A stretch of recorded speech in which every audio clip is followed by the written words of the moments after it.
What is up, y'all? We are here for episode 11 of the Housewives of Salt Lake City. Um, I really don't have a summary. I don't even know what to think right now. I guess I'm gonna get my thoughts out while I get it going. But yeah, shout out to y'all as always for showing love. The views are starting to rise, so let's keep thumbsing up that video. Keep doing that. Get in the comments. Share the video, subscribe if you're new, hype the video. Last week's was the highest viewed video that we've had so far this season. So let's keep it going that way. I don't know about y'all, but I'm getting tired of the plain talk. At this point, I'm really getting tired of it. But hopefully we'll be moving on from it. But when we got Heather and Whitney involved, we're probably not going to. But yeah, let's go. All right, so we pick back up where we left off, which was pretty much leaving Mary's service. And the girls, they're headed to lunch. So Lisa and Meredith, they're riding together. And Lisa noticed already that the energy was off when they arrived between the other girls. And Heather and Whitney, they're riding together and they're stating that the two of them pretty much showing up, talking about Lisa and Meredith, the two of them showing up acting fake, like nothing happened, made Whitney uncomfortable. I'm like, you're at church. Like, are they supposed to be sitting here acting a fool at church? Like, I don't get that. But Whitney then thinks that they're going to spin it, or at least try and spin it on them at lunch without taking accountability. And she's talking about Lisa and Meredith. But Angie, she's the first one to arrive at the venue with Mary. Mary's there. Bronwyn comes next. Heather and Whitney are next. And then Lisa and Meredith, they come in last. Lisa and Meredith, they're over there greeting Mary at this point, while Angie, Bronwyn, and Whitney are over there acting childish, like trying to hide, acting like they sitting there looking at two murderers. I'm like, at this point, why are we doing this? But Mary, she's got fish, like pet fish for them as gifts, but they all sit down and whatever so they can get their food. So it's awkward silence, obviously. The food comes out. Mary, she breaks the ice, telling them that she invited them because it was an important day for her and she needed real friendship around her. And she mentions, like, y'all see, Brittany's not here. So I wanted to let y'all know that I didn't invite her and I let her know why she wasn't coming. So we see the flashback of her on the phone with Brittany 5 hours before, pretty much telling her, I'm not inviting you because you pretty much told me that I was an ungodly person and the most ungodly person that you've ever met. I mean, she said that. So at that point, Mary has every right to do that. And considering the fact that it's at church and you're calling me ungodly at my church, you're not coming. So that's what Mary was thinking in the moment. But Brittany was like, I mean, I meant it in the moment because I felt like he was being mean, but it was a terrible thing to say. And I am sorry. Mary appreciated that because she wasn't expecting Brittany to actually apologize. But Mary then states, like, I about hit the floor when she did. And I was sitting there looking at the dog like, should I invite her now because she actually apologized? And the dog said nothing, so she didn't do it. So Mary is pretty much stating, I'm telling y'all this now to pretty much let y'all know if she can apologize, I feel like we should be able to do that considering what happened, if it hurt somebody or whatnot. At this point, all you can really state at this point is, I'm sorry that I offended you. And she couldn't even finish her conversation or at least finish her sentence because guess who butts in because she wants to turn it on Lisa? Heather. Heather says, oh my gosh, that's a magical sentence. Are you listening, Lisa? Are you listening? And that's what Lisa said. Are you listening? Like, are you listening to what Mary said? So Heather was like, I mean, you didn't say that I'm sorry to me. Like, you didn't say you were sorry to me. And I was trying to tell you that I was deeply offended. Mary was me. I'm like, about what? And that's what Mary said. Like, what are you offended about? Heather was like, I mean, the amazing trip that we had, which y'all literally were fighting the whole trip. So what's the difference? She was like, the amazing trip that we had ended in Brittany being pretty much carried off on a plane. And pretty much we sitting here having to kind of like coddle her or whatever. Heather was like, I mean, Angie or Mary, both the two of them don't even like Brittany. And they were helping her. And it was intense and it was horrible. And Lisa and Meredith are walking around acting like nothing happened. And acting like she's crazy. Talking about Brittany. Acting like she's crazy. I'm like, Heather, give it up. Like, Heather does too much. It's like she puts 20 on 10. And she really pissed me off in this scene. We'll get to it in a minute. But Lisa ends up stating that I never said nothing happened, which the flashback literally confirmed at their lunch. Lisa never said that. Lisa never said that. And that's just proof of Heather putting 20 on 10, lying and putting words into other people's mouths to fit a narrative that she wants to spin, which is why I don't be believing Heather. When it comes to Heather, Heather's a liar. She's a proven liar. And when she has a motive, she's going to do whatever she can to make sure that you believe that motive. But Heather, she's like, I mean, I'm just paraphrasing. No, you're not. You're putting words in her mouth. But Meredith was like, I mean, we've never discussed this because she pretty much roped Meredith into that as well, stating that this is what you said about the situation. And Meredith is like, we haven't even spoke about it. So she just literally proved again that she's a liar. But Heather was like, okay, so then tell me what happened that warranted the trip ending with one of our friends never wanting to be in the room with you or Lisa. And she holds both of you accountable. I said, no, you do. You do. But Lisa then says, I mean, that's weird, like considering the fact that she's trying to hold me accountable too. That's basically what she's stating. But Meredith was like, I mean, I was reacting to her malicious actions, and the reaction just wasn't the right time or the right place. And I feel like two things can be true. I feel like when it comes to Heather, which is why I have an issue with her, whereas with Mary's the only one that you can tell is at least seeing both sides. She understands why Meredith did react the way she did, and she's at least validating those feelings. Heather is about to sit here and try and invalidate why Meredith acted the way she did. If Meredith did in fact act the way that they're stating that she did, yes, it was too much. Absolutely. Doing that on a plane is definitely too much.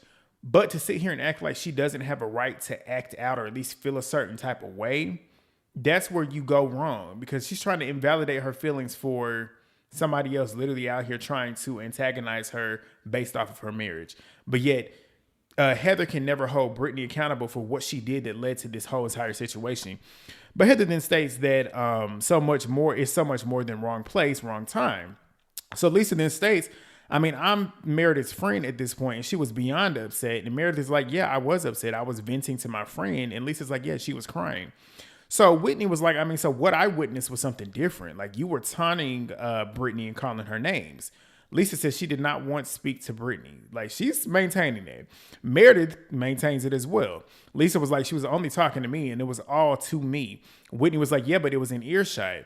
That's not what you said, though. You're basically stating that she literally was stating all that shit to Britani, and that's the whole point. Like, whenever they were trying to state that and Lisa and Meredith would shoot it down, they wouldn't stand on it. They would kind of like turn it in a direction to where it would make sense to what they're trying to state, but they didn't stand on what they were stating in the moment, which is why it's hard for me to believe them.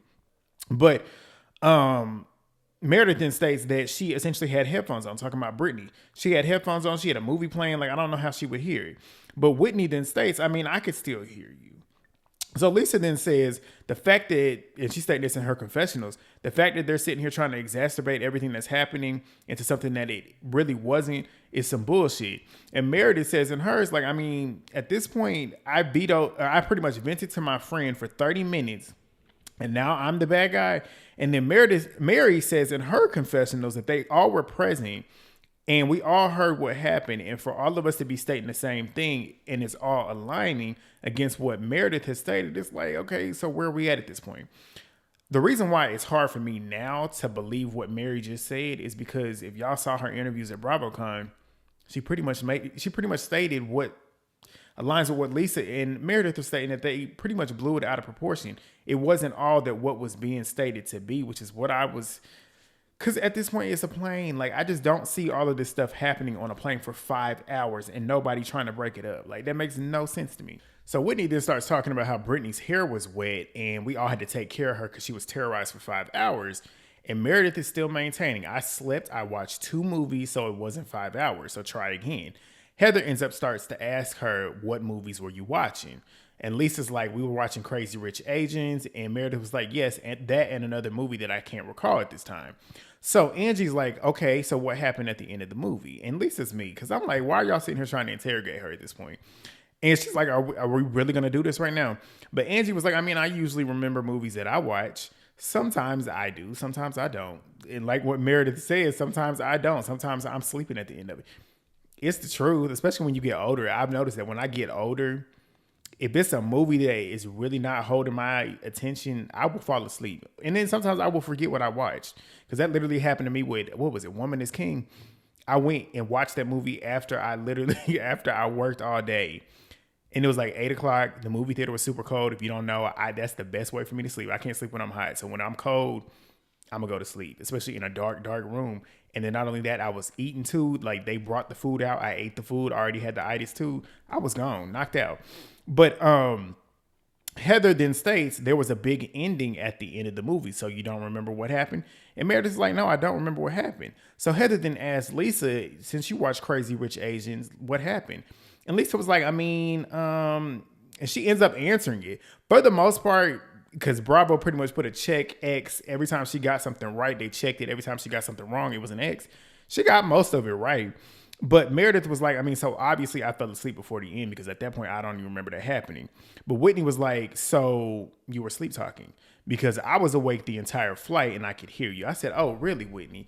You were awake for the entire 5 hours of the flight where this entire situation happened for 5 hours, as you're stating, and you sat your ass in that seat and didn't get up and do anything about it for 5 hours? That's why it's hard for me to believe this shit. But Meredith then states that that's impossible. And Angie was like, yeah, I heard you yelling 5 rows in front of me. And I was happy to hear Angie kind of interject because we ain't really heard too much from her in this situation. But Meredith is still maintaining the fact that it's not true. Whitney is maintaining her story. And Lisa then states that Meredith had every right to lose her shit sometimes. Like at that point, she has every right to lose her shit. Sometimes she does. And like what Meredith stated earlier, there's a time and a place. If she did lose her shit on that plane, that was not the time or the place. But Heather was like, not on the plane. I do agree with that. Lisa then says, sometimes you can't hold your emotions in. That is true, but sometimes you got to be able to hold them in a public space, especially on a plane where you can end up on a no-fly list. But the fact that she's not makes me think that she didn't do it. I'm like, there's certain things that you just cannot get around on a plane. But Meredith says, okay, so it's unforgivable for Heather, so let's move on. So Heather was like, it requires an apology. To who? Not you. If it happened, it would be to Britani. But Heather then asked, pretty much asking Lisa and Meredith, do y'all feel bad that Britani is upset? And Lisa was like, I already said that I feel bad about it, which she did. Meredith says, I mean, I feel bad that I hurt her feelings. Unfortunately, Britani doesn't feel bad about hurting mine. In this moment, that was true because Britani did what she did. And when she did it, when she brought out the TikTok, she was smirking and laughing when she did it. Like, let's keep it real. And Britani was relishing in the fact that she is getting all the attention that she wants. Like, she's been wanting this attention since she joined the show, and now she's finally gotten it. So at that point, she wasn't really thinking about Meredith's feelings. So why should Meredith think about hers? And that's the whole point. Like, you bringing this up, you don't care about how Meredith feels. Like, you're doing this to hurt her. And then when she does something to hurt you, now you're the victim. I don't get that. But Meredith was like, at the end of the day, we don't like each other and we don't have to be friends, which is true. That is also true. But Bronwyn then interjects and says, are you sorry that you hurt her feelings? I said, why are y'all sitting here trying to browbeat an apology out of somebody that genuinely, clearly is not sorry about it? So why do y'all want her to say she's sorry when she's not sorry? Me, I don't want you apologizing to me if you don't mean it, because that's manipulation. But Meredith states, I'm entitled to my feelings. And Mary says, yes, you are. Heather says, you lost the right to cry when you harassed her on the plane. I said, rich coming from you. Rich coming from you. And I said, shut up. But Meredith then states that I lost the right to my feelings. I'm like, exactly. Who are you? Who the fuck are you? But Heather then states, you lost the right to speak about it. I said, who are you? Who? So Meredith then says, so I'll stop talking then. So stop talking to me then. So Heather then says, well, I mean, then hang on to those 4 words that I have going on. I said, just like you do to other people. Like when it comes to Lisa, when it comes to Meredith, you hang on every word that they state. So when they do it to you, you don't like it. Heather's a trip. So Heather was like, I came into this like having your back. And then what happened on the plane, it turned it on its head. And at this point, it turned into you and Lisa looking like bullies. And I'm like, here we go, like these narratives. So then she's like, you were mad and telling us to take notes, and you and Lisa left the plane and didn't seem upset at all. Britani had to be physically carried off to customs. She keeps with this graphics, like she had to be physically carried off. And I'm like, but Meredith then says nothing as she stated that, and it's like silent. And then Mary's telling Meredith to say something. And Meredith's like, I mean, I lost my privilege to speak. So I won't say anything, and that's fine. And that's basically what she's stating. Like Heather wanted her to pretty much wanted to invalidate her feelings, but still wants her to have a conversation with her. Like at this point, Meredith did exactly what I would have done. Like, oh, you don't want me to speak? No, I'm not going to do it. So stop talking to me. But she then states in her confessionals, for Heather to not give her the benefit of the doubt and grace is shocking. And at this point, you should be a human being and not a judgmental bitch. I said, exactly. But Lisa says it's okay for you to be upset, which it is. But Mary says too, like, so had I had treated you, and she's talking to Lisa, had I had treated you like that on the plane, would you have thought that was okay? Lisa was like, I mean, but Lisa couldn't even answer because Heather's sitting there trying to talk for her. But Heather ends up asking why Lisa didn't go through customs with them. So Lisa's like, I have global entry and I should have used it. I started laughing. because you already know why. And Heather's like, so do you really have it? Lisa was like, I mean, I didn't realize it wasn't on my app or whatever. It wasn't on my ticket, so I didn't realize it. Lisa, I was like, this is a lie. I cannot defend you. Because that was a blatant lie. We all know. Whitney was like, it's so obvious that she's lying because you don't add global entry to your ticket, like you're identified as that. But Angie ends up asking Lisa why she didn't use it. And Lisa's like, don't worry about it. I mean, you brought it up. But Angie then says, why didn't you stay by Britani? Lisa had me laughing here. Lisa says, I needed space. I had my AirPods in and I was listening to Kendrick Lamar. I said, Lisa listening to Kendrick Lamar. I can't even imagine that. But Mary was like, not Kendrick. And Lisa's like, I do love Kendrick. I'm a Kendrick girl. And Mary was laughing just like me. But Mary was like, I can't imagine sitting next to Meredith in that state, like in that amount of rage that she had. I couldn't imagine it. Pretty much talking like as if she was Lisa. So Mary is looking to Meredith and she's like, I love you and I care about you. I'm not attacking you. You were hurt and I do know that. And Meredith is like, I know you weren't attacking me. I just don't feel like I had the support at that point. And Meredith is like, we do love you. We do support you.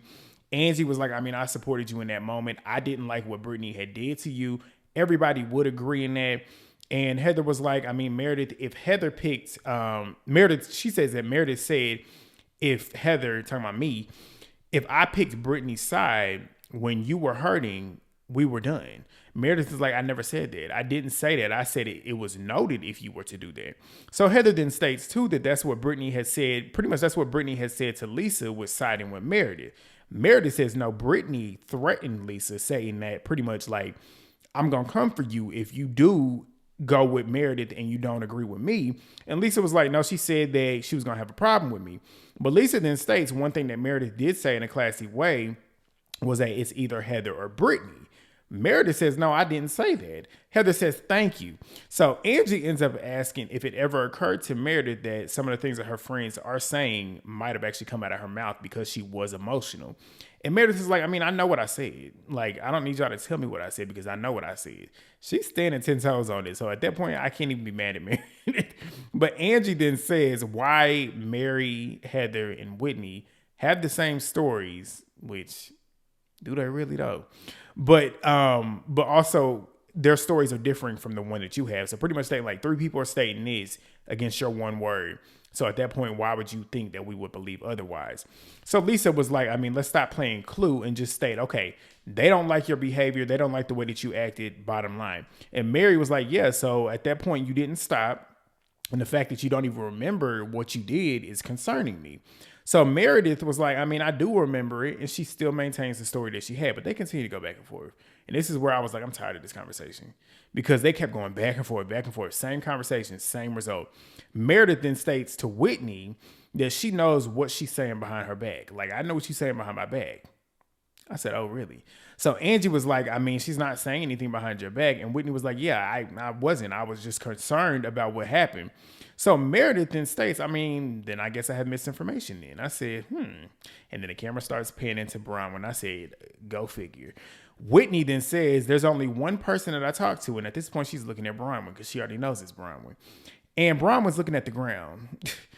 Classic. Whitney ends up asking, so who said something? And she already knew who said it. But Bronwyn's like, I'll tell you because you did. And she was like, I mean, if she don't want to tell you, then I will. So Bronwyn then says after her and Whitney had went to lunch, she ended up asking Meredith what happened on the plane, got Meredith's side, and Bronwyn was like, I mean, at this point that she was told that they had saw Meredith drinking at the club before she got on the plane. The flashback shows Bronwyn pretty much asking Whitney that and Whitney confirming it. But Meredith then states, I mean, I don't have a substance abuse problem. Whitney says, I never said that to you. Meredith then asks Bronwyn, what implications did you have leaving that lunch? And Bronwyn pretty much states that you were drinking heavily and didn't remember, which would align with substance abuse. So Whitney was like, I mean, so you want to know how I really feel about that? Like, I'll tell you that. There are 3 things that I think. You either have hatred in your heart, you have an anger problem, or you're probably mixing substances. So you did say that. That's basically what you were implying. So Whitney then says, do you think that it's fair for me to have that assessment of you considering what I witnessed?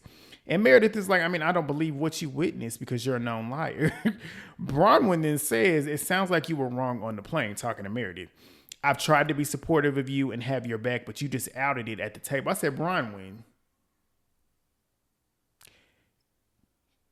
get to it. Meredith says, no, I gave her a chance, talking about Whitney. I gave her a chance to tell me and she didn't. I never said what it was or who said it, which is the truth. Like, she never did. Whitney knew who she was talking to, and she knew the only person that would have opened their mouth and would have said it to Meredith, because she was talking to you about it. You did. But Bronwyn then says, now I've damaged my relationship with Whitney trying to help you out. Yes, you did. Not Meredith. Meredith didn't do it. You did. This is another instance of you running your mouth, just like you did with Britani. You just messy, and it always blows up in your face. But Mary was like, y'all do realize, well, pretty much talking to Meredith, you do realize that you were in the wrong. And Meredith's like, I was just reacting to her behavior, maintaining it. But we see these little quick scenes. Finally, we get away from this scene. We see some new scenes. Mary and Angie, they're at a CrossFit class. Bronwyn's at home with Muzzy, and we find out that Bronwyn is not an American citizen. She was born in Brazil. Her parents are from the UK, and she had dual citizenship there. But recently, a couple years ago, she wanted to become a U.S. citizen so she could vote. Heather's at home with her daughter, showing them her office. But we see this scene with Lisa and Meredith at the spa. Lisa, she's talking about being busy with work, but also that nonsense at the lunch. And it was weird. Meredith says that she was most surprised by Heather because she expected more support from her as a friend, yet she was the one leading the charge against her and Lisa. So Meredith was like, at this point, even that was weird, but it's not even that big of a deal to me considering everything that Whitney has been doing. Why is she trying to sit here and judge me on my mental health and drinking? And these are like damaging false allegations and rumors to be spreading, which they are if they're not true. But Lisa then says, like, when did she get a degree in psychology at this point? But Meredith is like, why is she focusing on me? And also she's like, I feel like she and them are trying to exacerbate the situation, which, like I said, I do feel like they're putting 20 on 10. Do I feel like Meredith definitely had moments on that plane where she was acting a fool? Absolutely. But do I believe it was to that magnitude? I don't know. I'm gonna have to see the clips. If I'm wrong, I'm wrong. But at this point in time, I just don't believe it was that deep. But Lisa, she then states that she had a conversation with Britani and they met up. And she emotionally feels like she experienced a lot. And this is Britani. So they show a flashback to 2 days earlier where they were meeting up at a bar. And Britani was like, at this point, I've been hearing that you, talking about Lisa, don't feel like you contributed to what was going on. And Lisa's like, no, I don't feel like I did. Britani says, I feel like you were complicit. You were as complicit in the situation as Meredith was. So Lisa was like, I feel like your recollection of what had happened was inaccurate. And I was helping you out, whether you want to believe that or not. Britani starts forcing these shaky voices that come out of her. Like, you can tell she's trying to perform. Like, the tears were not streaming. The voice was shaking. Like, she was trying her best. So she was like, this is the 6th worst thing that's ever happened in my life. I said, worry about your kids. Like, that's the worst thing that's happened in your life, is how you haven't been present for them. But she ends up asking if there's anything that Lisa can apologize for. And Lisa says, I did apologize. I felt bad that you felt like I wasn't supporting you the way that I felt like I was. Lisa apology. But Lisa then tells Meredith that her and Britani are in a good space and they just won't ever agree on what happened on the plane. But I do feel bad that her feelings were hurt. Meredith says, for Britani, I do feel sorry for her as a human being, period. I said that was shade. It was. But Meredith says, do I feel sorry that she can't hold a relationship and struggles professionally? Yeah. I said shade. But Lisa was like, at this point, she was asking how you feel. And I told her at this point, I feel like you should talk to Meredith.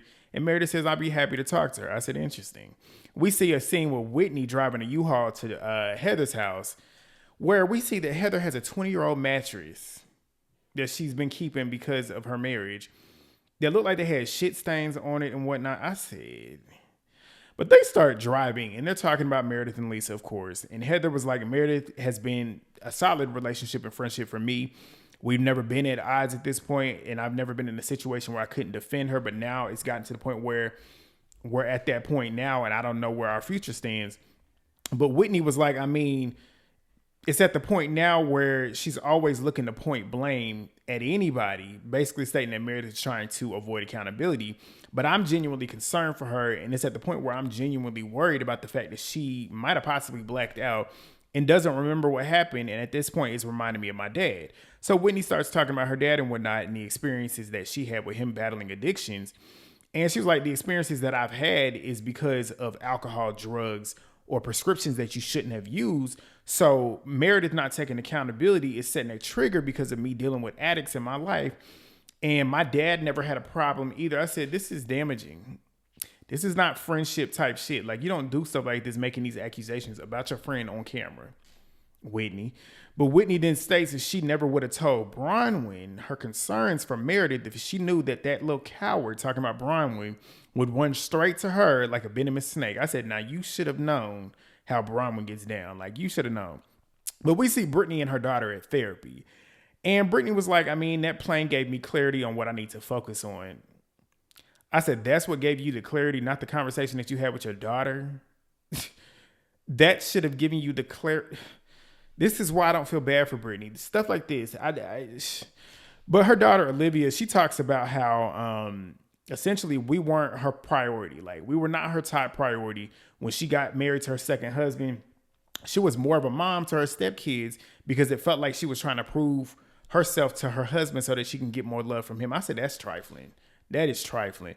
So Olivia states too, I moved out to live with my dad at this point. But Olivia then states too that they didn't speak for a while.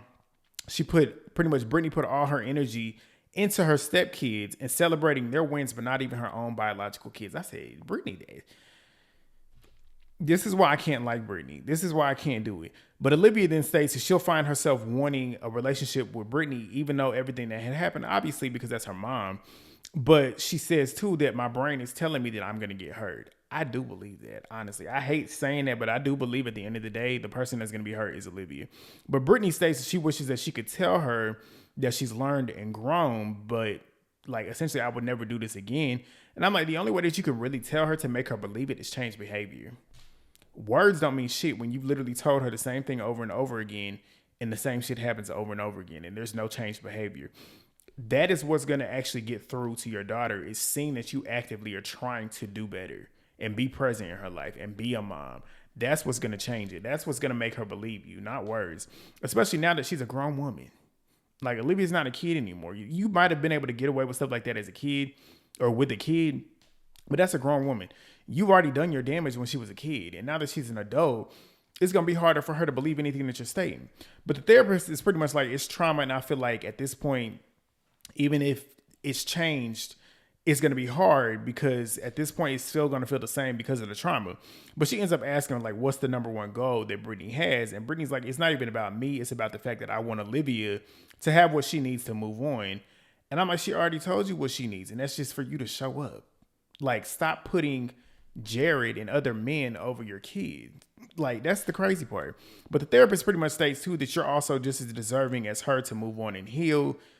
That is true, but Brittany is the problem. So at that point, what does Brittany need from her daughter? Brittany don't need nothing from her daughter.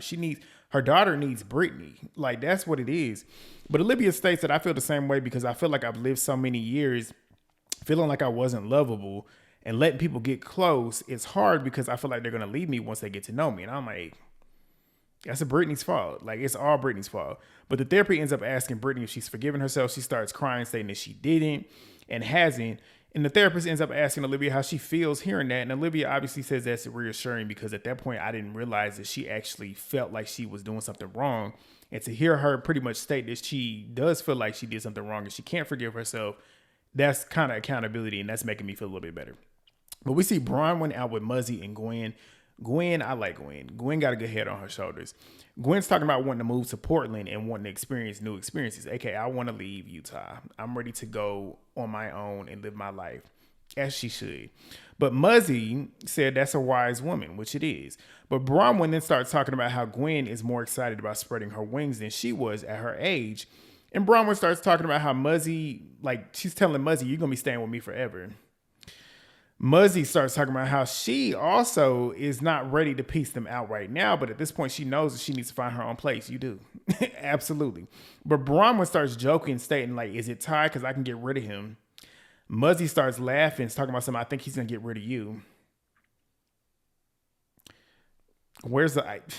If anybody's getting rid of anybody, it's definitely going to be him getting rid of her. Like, Because if Bronwyn really could have gotten rid of him, she would have. Like, she'd have left. But Bronwyn says, don't tempt me with a good time. I said, please, you would have left if that was the case. But Bronwyn then says, too, that I know you're laughing, but it's uncool of y'all to be planning to desert me at the same time. And I said, Bronwyn. But Gwen says exactly what I was thinking. Why does it hurt your feelings? Like, nobody is literally stating that they hate you. Like, we're at a point now where we want to experience other things. And I said, exactly. But Bronwyn starts crying, stating that the best days of her life is with Gwen. Obviously, that's your child. But I'm like, you were sitting here acting like a little girl. Like, Bronwyn's acting like the child and Gwen is acting like the mom. But Bronwyn starts talking about how she feels like she's being left behind. She talks about how, like, the nice moments and progress that she's had with Muzzy, it feels good, but it also feels like it's slipping away from her considering the fact that Muzzy wants to move out. But Muzzy starts crying, talking about how hard it was when Bronwyn was coming back and forth from San Francisco to Utah. And at that point, she knew that Bronwyn was eventually going to be moving out and it was hard on her. But Bronwyn was like, at that point, if you knew it was going to be hard on you, so don't do it to me. I said, Bronwyn, you're a grown woman. You're married. Let your mama move out and live on her own. But we wrap up the scene pretty much with Meredith and Britani pretty much meeting at the park. Meredith reached out to her. Britani is wanting to see if Meredith is actually going to apologize for her part and then she'll own hers. Meredith pretty much states that I wanted to talk to you face to face and pretty much tell you that I am sorry that you heard. It's funny because the apology that Meredith gave is a Meredith apology. She said, I'm sorry that you heard me talking to Lisa on the plane and that was the wrong place, wrong time. And I feel terribly that I hurt your feelings and I don't want that. So I'm sorry for that. And Meredith then says that, I try to treat people with kindness and respect. I don't feel like it's been an easy path for the both of us, but I'm hopeful that we can move forward and treat each other with respect and kindness. Britani was like, yeah, thank you for your apology. That means a lot. That's all Britani needed. That's all she needed. But she was like, at this point, I'm choosing to forgive because I'm asking for forgiveness in my life. And she's stating this in her confessionals. But Britani then says that she thinks that it was a shady thing for her to bring up the TikTok, which it was. And I'm glad she finally took accountability because Heather was not going to make her do it. And she was like, I realized it was a trigger for Meredith and I'm sorry. Meredith says, to be clear, the trigger was you trying to hurt me, acting as if you were trying to help me. But Britani owns up to it again. Meredith appreciates her for owning up to it. She wasn't expecting her to do it. And Britani's like, at this point, I don't want it to be a thing anymore. And Meredith says the same thing. But we all know Heather is going to make it a thing. We all know. But if y'all got this far and haven't already, thumbs it up, get in the comments, share the video, subscribe if you're new. And I will see y'all next week.